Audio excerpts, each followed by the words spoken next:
नमस्कार मित्रों, यह प्रश्न आपके दिमाग में अवश्य आए होंगे कि महारानी कुंती का ज्येष्ठ पुत्र और परम तेजस्वी सूर्य का अंश होते हुए कर्ण को महाभारत में इतना अपमान और जिल्लत क्यों सहनी पड़ी।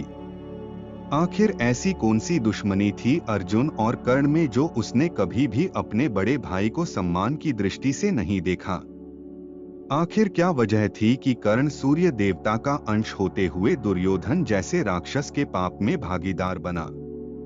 उम्मीद है इस वीडियो में आपके सारे सवालों के जवाब मिल जाएं। जब किसी का जन्म ही विवादास्पद हो और आपको लगता है कि प्रत्यक्ष रूप से किसी के साथ अन्याय हो रहा है, तो जान लीजिए उसके साथ कोई न कोई पूर्व जन्म का रहस्य अवश्य है। कर्ण के रहस्यमयी जन्म और मृत्यु का उत्तर भी महाभारत में कुछ ऐसे ही मिलता है।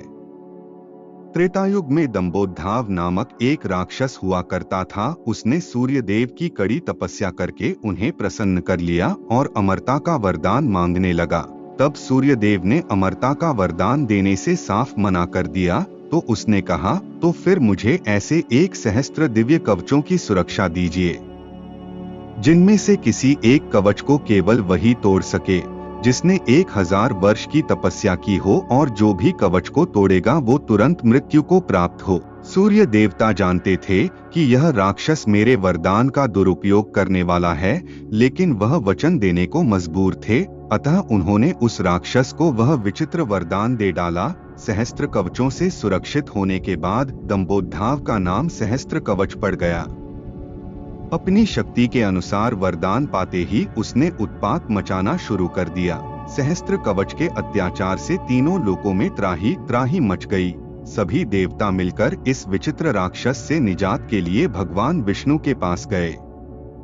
भगवान विष्णु ने सभी को आश्वासन देकर विदा किया।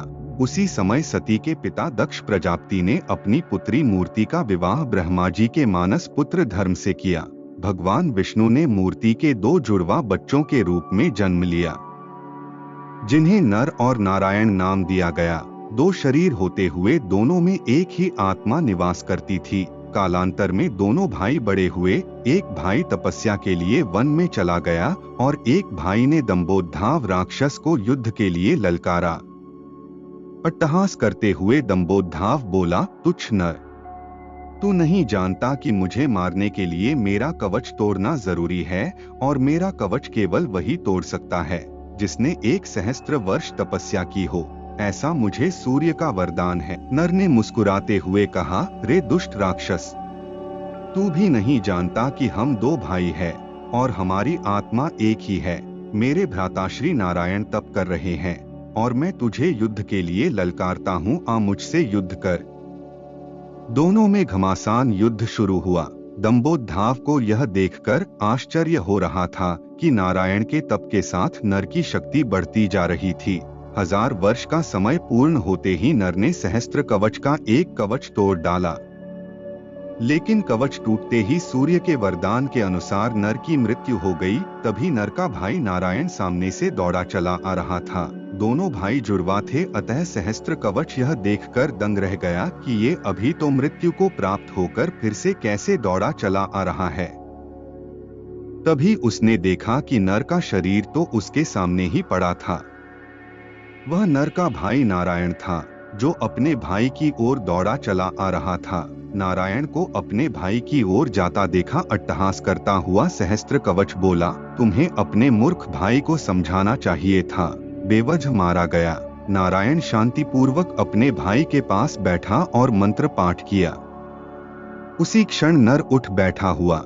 यह देखकर सहस्त्र कवच आश्चर्य से देखने लगा। तब नारायण ने बताया कि उसने 1000 वर्ष तक शिवजी की तपस्या की है, जिससे उसे महामृत्युंजय मंत्र की सिद्धि हुई है।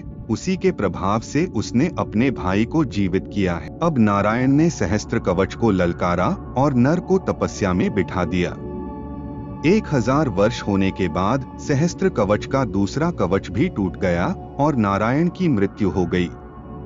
तब नर ने आकर नारायण को पुनर्जीवित कर दिया। इस तरह यह चक्र चलता रहा और 999 बार युद्ध हुआ। एक भाई के मरते ही दूसरा उसे जीवित करके तपस्या पर बिठा देता। जब सहस्त्र कवच का आखिरी कवच बचा तो उसे लगा कि उसकी मृत्यु निकट है। अतः अपने प्राणों का मोह करके वह भगवान सूर्यदेव की शरण में भाग गया। नर और नारायण दोनों उसका पीछा करते हुए सूर्यलोक पहुंचे और सहस्त्र कवच के पाप गिनाकर उसे मृत्यु दंड देने का आग्रह करने लगे। किंतु सूर्यदेव शरणागत की रक्षा करने की जिद पर अड़े रहे। अंततोगत्वा जब सूर्यदेव नहीं माने तो नारायण ने सूर्यदेव को श्राप दे दिया, हे सूर्य, जिन दुष्कर्मों के दंड से आप इस दुष्ट की रक्षा का प्रयास कर रहे हो, आपको भी उन दुष्कर्मों का भागीदार होना पड़ेगा। इन कर्मों का फल भोगने के लिए आपको भी इस दुष्ट के साथ जन्म लेना पड़ेगा। इस तरह सूर्यदेव ने त्रेतायुग में उस राक्षस को बचा लिया। त्रेतायुग समाप्त हुआ और द्वापर प्रारंभ हुआ। द्वापर युग की बात है। वरदान की परीक्षा करने के लिए कुंती ने सूर्यदेव का आवाहन किया। सूर्यदेव प्रकट हुए और कर्ण का जन्म हुआ। लेकिन रहस्य की बात यह है कि तभी नारायण का सूर्य को दिया गया वह श्राप फलीभूत हुआ और कर्ण के रूप में सूर्य और दंभोद्धाव दोनों ने जन्म लिया। सूर्य ने केवल अपना अंश भेजा था, लेकिन श्राप के प्रभाव से दंभोद्धाव का अंश भी कर्ण में विद्यमान था।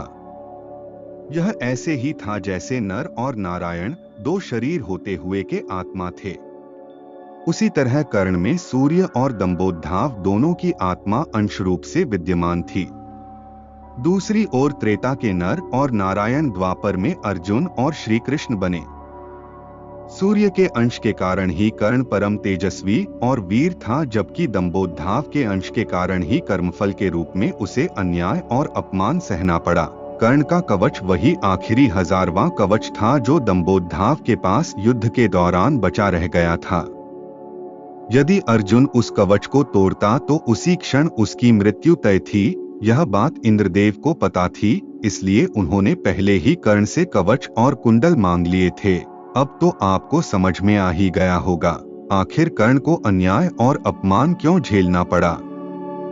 यह सब उसके पूर्वजन्म के कर्मों का फल था जो उसने त्रेता युग में किए थे।